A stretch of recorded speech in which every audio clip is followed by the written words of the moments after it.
മനയത്തിൽ ക്ഷേത്രത്തിന് സമീപത്ത് താമസിക്കുന്ന എടച്ചാലി വീട്ടിൽ സുരേഷിനൊപ്പം സ്ഥിരം മദ്യപിക്കുന്ന ആളായിരുന്നു ഹരിദാസൻ.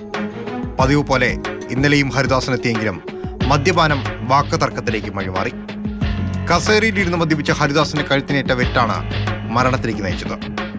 സംഭവം പുറത്തറിഞ്ഞ നാട്ടുകാരാണ് വിഷയം പോലീസിനെ അറിയിച്ചത്.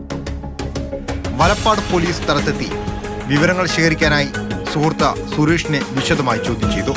ഇതിനിടയിലാണ് ഇയാൾ കുറ്റം സമ്മതിച്ചത്. മദ്യപിക്കുന്നതിനിടയിൽ വാക്കുതർക്കമുണ്ടായി. തർക്കം പരിധിവിട്ടതോടെ വെട്ടിപ്പരിക്കേൽപ്പിക്കുകയായിരുന്നു.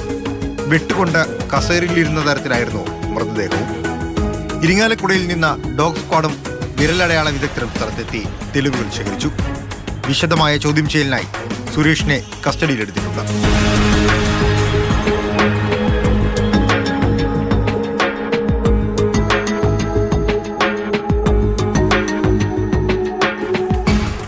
മാതൃഭൂമി ന്യൂസ്, തൃശൂർ.